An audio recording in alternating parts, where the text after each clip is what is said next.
Hello, hello, Virgo Collective. Kamusta po kayong lahat? Ako po ito si James from James Tarot PH. Ito po ang inyong weekly reading for July 6 hanggang 12. Alamin natin ang naghihintay sa inyo sa bagong linggong ito. Okay? But first, ihanda mo na Virgo yung isang tanong para po sa ating isang tanong, isang sagot. Kung meron kang pang malakasang isang tanong, hawakan mo yan at sa dulo po, atin po yung sasagutin by using these cards. Okay? Let's begin. Holy Spirit, Spirit Guides, guide us for today. Inhale and exhale. Your cards for the week. Ooh, wow, beautiful. Siya nga pala mga mahal kong Virgo, mga kapwa ko Virgo. Maraming salamat po ha sa lahat po ng mga hindi nag-i-skip ng ads, sa lahat po ng mga nagla-like, nagko-comment, at patuloy pong sumusuporta sa atin sa tuwing meron tayong libreng reading na naghihintay para sa inyo. Salamat po. Sa mga new subscribers natin, hello, hello! Welcome po sa ating channel. Naway kayo po yung nag-e-enjoy at i-share nyo po itong video na to para marami pang makapanood. Thank you ha sa lahat po ng tumutulong sa akin by not skipping your ads. Salamat po. So, in the background of your energy, meron kang the Judgment card. Okay, this week, Virgo, marami kang marirealize. Marami kang matututunan about sa reality ng buhay mo. Ramdam ko rin dito na parang, ganun pala yun. Ay, ganito pala dapat. Ay, wow, narinig ko rin yung sagot. Parang ganyan. Maraming darating na impormasyon na dati nagpapalabo ng sitwasyon. Pero ngayon sa pagdating ng mga information na kinakailangan mo, lilinaw yung mga bagay-bagay. And you will make your judgment. Halimbawa, narinig mo na yung hatol ng isang inaplayan mo, parang, okay, alam ko na yung gagawin ko na next. Kumbaga, this will be your go signal para alamin kung ano yung karugtong na gagawin ko. So congratulations, narinig ko rin dito parang bagong buhay, bagong pag-asa, parang nabuhayan ka eh. Nabuhayan yung loob mo dahil maririnig mo na yung sagot. Maririnig mo na yung tawag sa'yo. Maririnig mo na yung confirmation. Congratulations po sa ating lahat. Okay? Especially here in your core energy, meron kang the 10 of Pentacles, umuulan ng biyaya. Kung ano man tong dadating sa'yo na tawag, impormasyon, or pagkalinaw, no? Ito ay isang bagay na pangmatagalan. Kumbaga parang nakaginhawa ka na parang, hay salamat dumating din, hay salamat na confirm na, hay salamat umokay na. At yung aasikasuhin mo ngayon na pangmatagalan, planchado na forward. Okay? Ito na yung start. This week, it will be the start of something na permanente, secured, tatagal. Hindi lang to para sa iyo ha, kundi para rin sa mga anak, sa apo, sa pamangkin.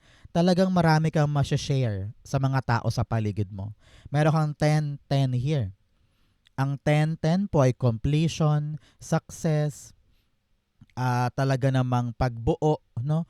Kaya kung meron kang kinokompleto ngayon, meron kang mga pinipilit tapusin, ako, ito yung malaking indikasyon na magagawa mo this time. Kompleto na, okay na, secured na, lalarga ka na. No? Meron po sa inyo parang this week makaisip ng paraan kung paano tutubo, lalaki, gaganda ang kita. O kaya this week malalaman mo kung ano yung paraan para pag-usapan na yung mga nakabinbin na property, mana, utang, ganyan. O kaya yung mga loan na gusto mong kunin, o kaya yung lump sum or retirement money. Kitang-kita ko dito na parang malinaw na yung direksyon para maabot mo tong bountiful opportunity. Congratulations. Okay? The 10 of Pentacles, the Judgment card. Binalik tayo. Ngayon naririnig ko yung word na dinasal mo to. Hiniling mo to. Sabi mo, God, alam mo, ito yung kailangan ko, ito yung mga problema ko, ito yung mga gusto ko. Thank you dahil may solusyon, may ibibigay, no? Hindi ka na mag-iisip para sa mga bagay na pangmatagalan dahil nasa sayo ngayon, no? Umaangat talaga yung buhay mo para kunin yung masaganang buhay na uniquely lang para sa iyo. Congratulations, okay? So, mga kapwa ko Virgo, ano ba yung mga kahilingan mo na yan? Ano ba yung mga gusto mong maging permanente, tumagal, maging successful? Nako, i-comment mo na yan pag-usapan natin. Sabay-sabay nating i-manifest yan. Okay? In the area of what you need to focus on, meron kang the Ten of Swords. Okay? Kung ikaw ay dumanas ng alam mo yun yung kasawi ang palad nitong nakaraan lang. Parang akala mo akin yun pero hindi pala. Akala mo forever na yung isang bagay, hindi pala. Pero dahil nga meron ka ng pagkagising, meron ka ng pagtaas kay God sa ating Diyos na parang God, ikaw na bahala. Saka papasok yung mga permanente ngayon. Pero kung ano man yung mga dinanas mo noon na parang hanggang ngayon hindi mo pa rin makalimutan, hindi mo mabitawan, talagang naiiyak ka pa or masakit pa, sabi dito, let go mo na. Bitawan mo na. Huwag ka nang um, huwag mo nang dalhin sa puso mo forever yung pain na yan. It's time for you to really stand up and tell yourself, may pag-asa pa ako, may bago pa, may bago pa. Hindi ako dapat panghinaan or makontento na lamang sa aking kumunoy. I need to rise up. I need to fight again. And I need to believe again. May bago pong darating sa buhay mo this time na dapat mong ika-excite. Yan yung talagang malaking punto sa buhay mo this week na parang you will tell yourself na, okay, I will get this. Ito na yon. Chance ko na to. Parang ganyan. Okay? Ten of Swords, the Page of Cups. Yes. Merong bubulaga sa'yo na isang bagong bagay. Hindi mo akalain na darating to sa'yo. Kaya parang sobrang shocked ka. No? And sa kabila ng shock na yan, you will really realize na, okay, siguro nga para sa akin to. Kasi hindi ko naman pinuntahan, hindi ko naman nilakad, hindi ko naman inasikaso, hindi ko naman pinilit, pero dumating. No? So asahan mo this week, meron kang isang surprising opportunity or surprising balita na magpapabangon sa'yo at magbibigay sa'yo ng kaliwanagan na panahon na para bumangon, bumawi, magkaroon ng bagong buhay at bagong pag-asa. Congratulations. Okay? So, mga mahal kong Virgo, anong ginagawa mo today? While watching this video, ikaw ba naglalaban, nagluluto, or nasa trabaho ngayon at talagang nakikinig secretly? Or malapit ka nang matulog kaya pinapanood mo to? Comment down below. In the area of what you need, meron kang the King of Wands. Ang kailangan mo ngayon, Virgo, ay talagang maging matapang, maging maalab sa puso. Ano ba yung mga bagay na gusto mong ipaglaban? Ano ba yung mga bagay na alam mong, kaya ko to, ipopush ko to, gugora ko dito. Kailangan palakasin mo ngayon yung iyong fighting spirit na kahit anong mangyari, ilalaban ko ang planong to.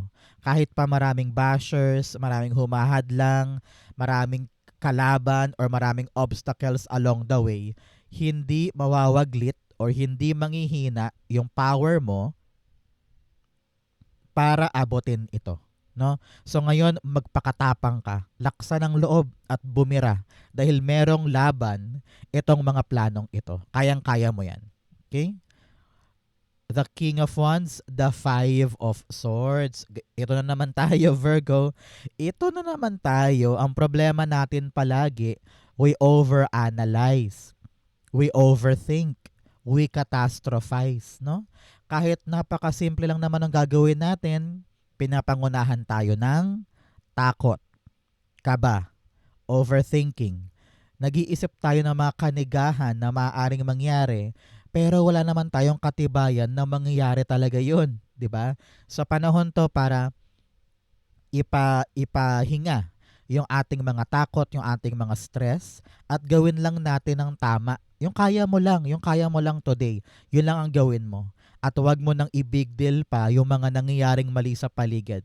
Just go on, tumbakin mo, Mag-focus ka sa iyong gagawin. Without doubt, without duda, without catastrophizing. Okay? Importante yan. In the area of what's affecting your current energy, meron kang the Knight of Wands. Alam mo, sabi dito, meron talagang good news nalalarga para sa iyo para makuha mo to at mapasabi ka na, Lord, yes, thank you, binigay mo sa akin. Meron darating sa iyong impormasyon, antabayanan mo through text, email, chat, or mabasa mo online, or meron talagang lumapit sa iyo para sabihin to, tong impormasyon na to. This will give you so much excitement. Dahil para to sa mga long term. Example, tinawagan ka ni pinsan, sabi niya, oy pinsan, nabenta ko na yung lupa. Oy pinsan, okay na yung loan natin. O kaya yung coworker mo tumawag, uy, Virgo, pasok ka sa shortlist ng mga mapopromote, no? Kung ano yung mga bagay na pinagdasal mo at talaga namang hiniling mo kay God, merong magandang balita para dyan. And you will realize na, uy, unti-unti na akong umaangat para sa mga permanenteng bagay para sa akin. No? So, antabayanan mo this week yung mga magagandang balita na hindi mo kayang iwasan at dapat mo lamang nayakapin dahil permanente yan. Kaching-kaching, manlibre ka naman, mga kapwa ko Virgo, no? Congratulations. Okay? The Knight of Wands, meron kang the Three of Wands. Yes, darating na talaga, walang duda, Virgo. Darating yung isang exciting door, exciting chance, exciting endeavor sa buhay natin. Alam ko matagal ka rin naghintay na magbago or gumanda or umayos yung mga bagay-bagay. Naging matyaga ka. Sabi mo, akin yon, hihintayin ko yon hanggang sa magkaroon ng desisyon or kaliwanagan. And then boom, parang things are aligning para sa ating lahat na bigay sa atin to ni Archangel Gabriel. No? Sabi niya, I will change your mindset. I will open yourself for something better, something good, something that is really for you. At ayan, dumating na. At kailangan mo tong sugurin, ipaglaban, at talagang huwag i-take for granted. Sulitin mo to. Dahil matagal mo tong hinintay, ngayon ka pa ba hihinto, di ba? So, push, charge para sa iyo yan. Okay? Especially here, in your near future, meron kang the Chariot card. Si Chariot talagang abante, abante, abante. Alam mo kapag lumalabas to, malaki ang indikasyon niya ng successful journey. No? Talagang makaka-transition ka from old place to the new phase of your life. Meron ka talagang pagbiyahe or pag-andar or talagang pagbago ng kapalaran ng buhay mo. Hindi ka na katulad ng luma. Hindi ka na katulad noon. Meron ka talagang pagbabago na sabi mo, this is it. I need growth. I need success. I need something na alam kong kaya kong ipaglaban. And heto ka. The universe supported you. You are so ready for a new life. Nakita ko dito parang bagong bahay, sa mga lilipat ng bagong bahay. Congrats, congrats. Sa mga magkakaroon ng bagong trabaho or bagong sideline or bagong opportunity. Ito yung bagay na hindi mo susukuan. Matagal mong hinintay Sabi mo, God, I need this, I want this. Ipagkakaloob. Aandar ka soon. Antabayanan mo 7 weeks, 7 months after watching this video. Yan yung time frame ng pag-andar mo sa bagong bagay. Congrats ha. I-claim mo na yan. Para sa iyo yan. Chariot, the Queen of Pentacles. Napakaganda. Tingnan mo. Dahil umandar ka sa isang plano, sa isang idea, sa bagong landas, heto ka. Sitting pretty ka, Virgo. Talagang nakaupo ka at talagang ninanamnam mo yung masaganang buhay, hindi ka na problemado dahil nasa iyo yung mga kailangan mo. You have the enough resources, enough bountiful blessings para magamit sa buhay. Masagana, masaya, kontento, at talagang naabot mo yung gusto mo for yourself. Congratulations. Wow. I'm very, very speechless. I'm very, very overwhelmed. Napakaganda nung andar para sa'yo. Kaya anong dapat gawin? Huwag nang mag-isip ng nega. Huwag nang masyadong isipin yung mga kaaway sa paligid, yung mga bagay na walang pinatunguhan, yung mga aberya. Nako, alisin mo yan sa isip mo. at tayo mag-focus sa plano para mauwi tayo dito. Oh. Napakamasagana, napakaganda. Congrats, congrats. In your challenge, meron kang the Ace of Wands. Sabi dito, parang meron kang bagong idea or meron kang bagong plano this time or bagong opportunity. Pero ang kalaban natin today ay yung tapang and confidence na suungin siya. No? Parang ang ganda-ganda, uy, okay sa akin yun, uy, pwede sa akin yan, uy, pwede rin to. Pero kahit gaano kaganda nung isang bagay o isang idea or isang plano, kung wala kang confidence at judgment na kikilos na ako, kukunin ko yan, gagawin ko yan, sayang yun eh. Lalagpas lang yun. So, panahon to for you, for us, na kailangan kapag meron tayong idea or meron tayong pintuan or opportunity, igagrab natin. We won't doubt ourselves. Parang try lang natin, subukan mo lang, try lang. Tignan lang natin kung kaya ba natin to, kung para ba sa atin ito. So, push yourself to your potential at huwag sayangin yung mga chances. Okay?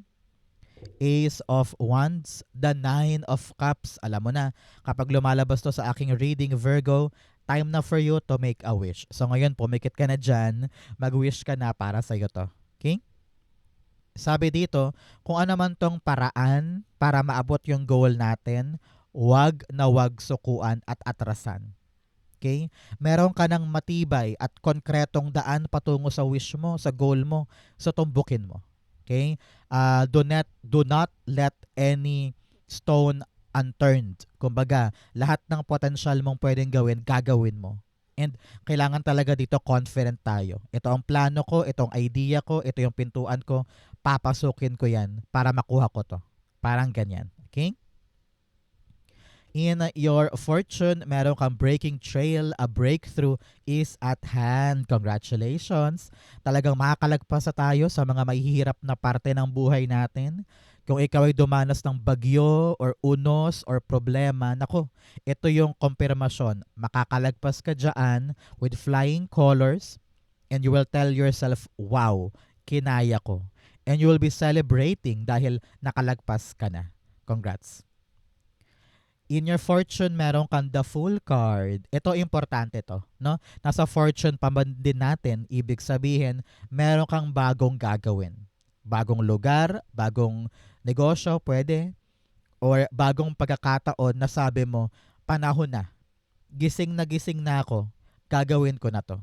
No? So, congratulations, whatever, kung ano man yan, na bagong gagawin mo, bagong pagkakaabalahan mo, ramdam ko dito na alam mo alam mo na panahon na. Ganyan tayong mga Virgo.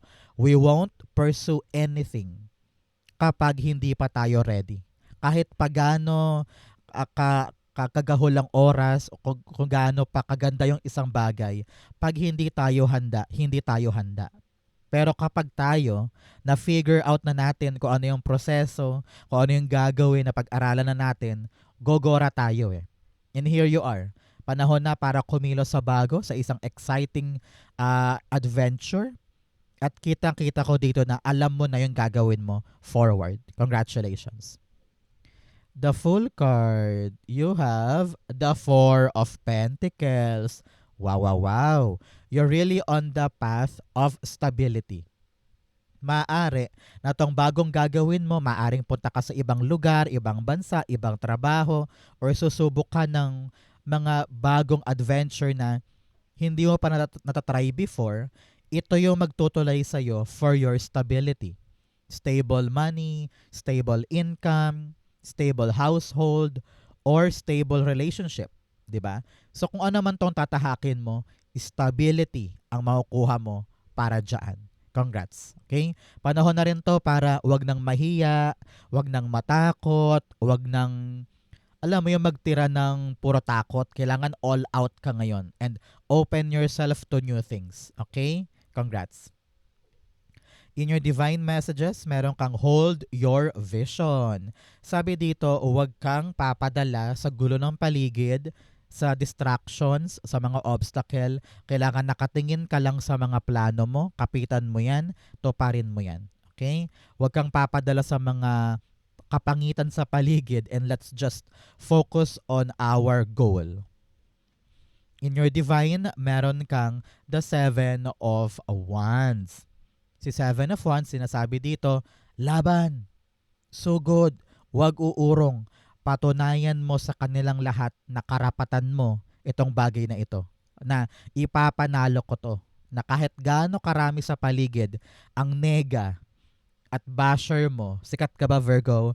Kasi parang may basher ka eh. Parang they want you na mag-stick ka lang sa meron ka. Pero ikaw sabi mo, hindi. Kaya kong umangat. Kaya kong ipanalo to.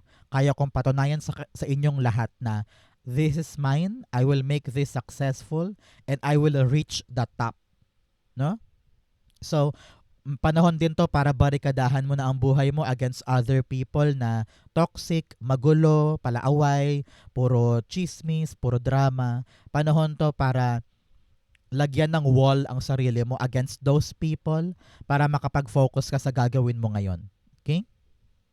Seven of Wands, the Temperance card. Alam mo, samahan mo doon ang hard work, tiyaga, pagtitiis at talagang kapayapaan sa puso na dadaanan ko yung proseso. Pag sumikapan ko to, tsatsagain ko to, ako ang panalo. Okay? Pinapayuhan ka, kalmado ka lang ha. Huwag magagalit, huwag maiinip. Don't let your emotion take cover of you. Okay? Sa panahon to para maging mas matyaga, mas maunawain, pasensya, ipapanalo mo yan. Okay? Outcome mo to, bigyan mo na kita ng fortune cards. You have Quill. Get back to the basics. Sabi dito, simplihan mo lang. Hindi mo dapat gawing komplikado o mahirap yung mga bagay-bagay para hindi ka rin mahirapan. You also have Skull, hidden secrets can harm you. Sabi dito, kung meron ka mang mga sekreto, meron ka mga bagay na ayaw mong malaman ng mga tao, huwag mong i-share yan. No? Huwag kang magkukwento kung kani-kanino ng parang pwedeng gamitin against you. Okay? So make sure na what is secret, akin lang yun. Kahit pa best friend mo yan, kahit pa asawa mo yan, alam mo yun, yung parang ang atin ay atin. Okay? You also have Vase, secret admirer. Sabi ko nga kanina, kung parang meron kang pag-ibig or parang meron kayong level up sa relationship or meron kang gustong itry, no? Congratulations. You also have Egg, success assured with good plans and hard work.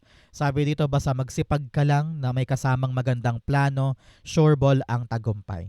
Okay?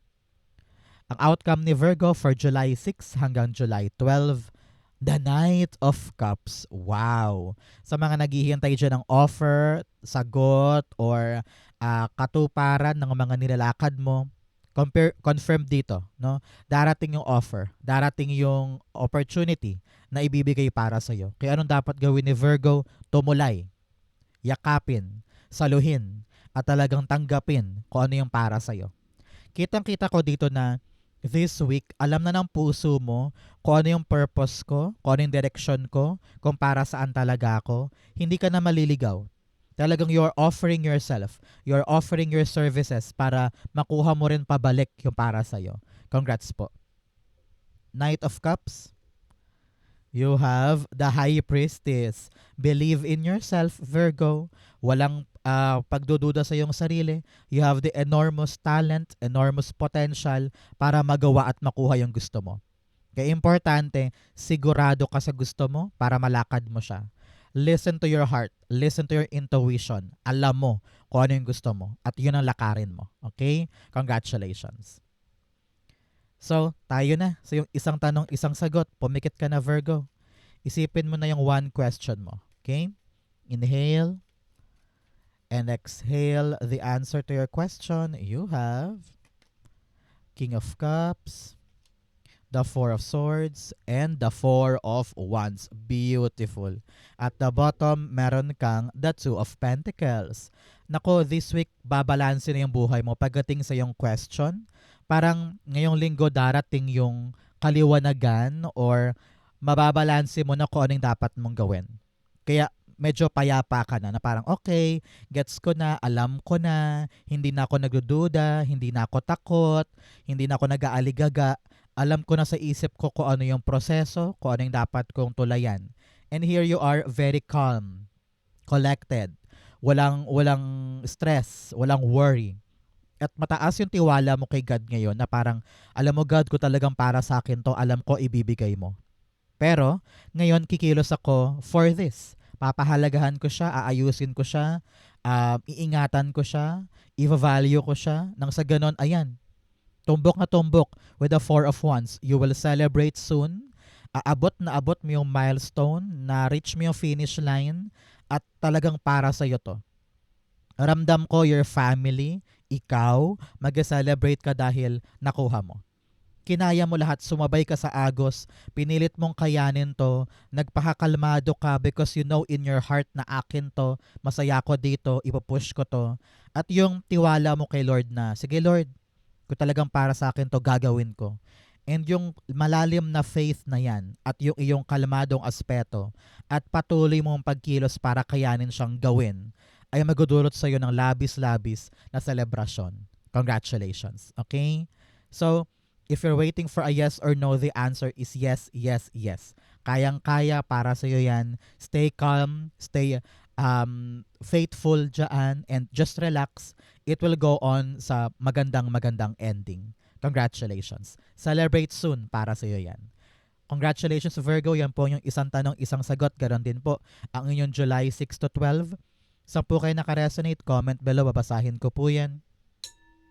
Thank you Holy Spirit, Spirit Guides for the clarity for today. Thank you po mga kapwa ko Virgo for watching hanggang dulo. I love you. This has been James for James Taro PH. God bless everybody.